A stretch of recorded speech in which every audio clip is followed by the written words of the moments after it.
ನೋಡಿ, ಬ್ಯಾಂಕ್ ಮುಳುಗೋಗ್ತಾ ಇದೆ ಅಂದರೆ ಅದಕ್ಕೆ ಕಾರಣಕರ್ತರು ಅಲ್ಲಿರ್ತಕ್ಕಂಥ ಡೈರೆಕ್ಟರ್ಸು, ಅಲ್ಲಿರ್ತಕ್ಕಂಥ ಅಧ್ಯಕ್ಷರು. ನೀವು ಹೇಳ್ತಾ ಇರೋದಕ್ಕೆ ನಾನು ಹೇಳ್ತಾ ಇದ್ದೀನಿ. ಯಾವುದೇ ಅಲ್ಲಿ ಏನೇ ಸಮಸ್ಯೆ ಆದ್ರೂ ಅವರೇ ಕಾರಣ ಆಗ್ತಾರೆ. ನಾವೆಲ್ಲ ಅದ್ರ ವಿಚಾರಕ್ಕೆ ಹೋಗೋದಿಲ್ಲ, ಅದ್ರ ವಿಚಾರದ ಬಗ್ಗೆ ಮಾತಾಡೋದೇ ಇಲ್ಲ.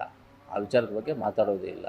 ಸರ್ಕಾರದ ನಿಯಮಗಳ ಪ್ರಕಾರವಾಗಿ ಎಲೆಕ್ಷನ್ ಆಗಿಲ್ಲ, ಅದಂತೂ ಗೊತ್ತು ನಮಗೆ. ಏನು 13D ಪ್ರಕಾರ, ಸಹಕಾರ ಕಾಯ್ದೆ 13D ಪ್ರಕಾರ ಅವರು 195 ಡೇಸ್ ನೋಟಿಸ್ ಕೊಡಬೇಕು. ಆ ನೋಟಿಸ್ ಇದ್ರ ಪ್ರಕಾರ ಕೊಟ್ಟಿಲ್ಲ. ಅವರೇ ಕೋರ್ಟ್ಗಳಿಗೆ ಹೋಗಿದ್ರು. ಕೋರ್ಟ್ಗಳಲ್ಲಿ ಏನೇನು ತೀರ್ಮಾನಗಳಾಗಿದೆ ಏನು ಅಂತ ನಿಮಗೆಲ್ಲ ಗೊತ್ತಿದೆ.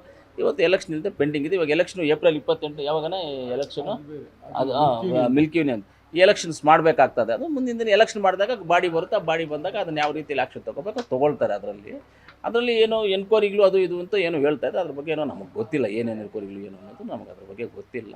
ಅವರು ಮಾತಾಡ್ತಾರೆ, ಅದನ್ನು ನಾವು ನೋಡಿಲ್ಲ. ಅದನ್ನು ನೋಡ್ತೀವಿ, ಅದು ಮಾತಾಡೋದ್ರ ಬಗ್ಗೆ ನೋಡ್ತೀವಿ. ಹಂಗೇನಾದರೂ ಇದ್ದರೆ ನಾವು ಅದಕ್ಕೆ ಯಾವ ಥರ ನಾವು ರಿಯಾಕ್ಟ್ ಮಾಡಬೇಕು, ಆಫೀಸರ್ಸ್ ಹತ್ರ ಏನು ಮಾತಾಡಬೇಕು ಅನ್ನೋದು ನಾವು ಮಾಡ್ತೀವಿ.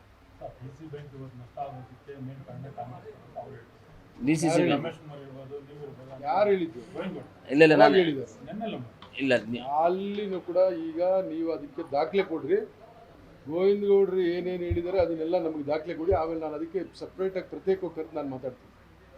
ಗೋವಿಂದ ಗೌಡ್ರು ನೇರವಾಗಿ ಈ ಬ್ಯಾಂಕ್ ಇವತ್ತು ಆಡಳಿತಾಧಿಕಾರಿ ನೇಮಕ ಆಗೋದಕ್ಕೆ, ಅಥವಾ ಈ ಬ್ಯಾಂಕ್ ಇವತ್ತು ಲಾಸ್ ಆಗ್ತಿರೋದಕ್ಕೆ, ಅಥವಾ ಈ ಬ್ಯಾಂಕಿಗೆ ಇವತ್ತು ಚುನಾವಣೆ ನಡೀದೇ ಇರೋದಕ್ಕೆ ಕಾಂಗ್ರೆಸ್ನವ್ರ ಕಾರಣ, ರಮೇಶ್ ಕುಮಾರ್ ಕಾರಣ, ಅಥವಾ ಅನಿಲ್ ಕುಮಾರ್ ಕಾರಣ, ಅಥವಾ ಇನ್ನೊಬ್ಬರು ಕಾರಣ ಅಂತ ಅವ್ರು ನೇರವಾಗಿ ಹೇಳಿರೋದು ನಮಗೆ ದಾಖಲೆ ಕೊಡಿ. ಅದಕ್ಕೆ ಪ್ರತ್ಯೇಕವಾಗಿ ಬೇಕಾದ್ರೆ ಒಂದು ಪ್ರೆಸ್ ಮೀಟ್ ಕರೆದು ಮಾತಾಡೋಣ. ನಾನು ಕೇಳಿದ್ದು ಕೇಳಪ್ಪ. ನೀವೆಲ್ಲೋ ಕ್ಯಾಶುಯಲ್ ಆಗಿ ನೀವು ಗೋವಿಂದ ಗೌಡ್ರು ಕೂತ್ಕೊಂಡು ಮಾತಾಡಿದ್ದನ್ನು ನಮಗೆ ಕೇಳಿದ್ರೆ ನಾನು ಹೇಳೋದಿಲ್ಲ. ಗೋವಿಂದ ಗೌಡ್ರು ಮಾತಾಡೋದಕ್ಕೆ ನನಗೆ ದಾಖಲೆ ಕೊಡಿ.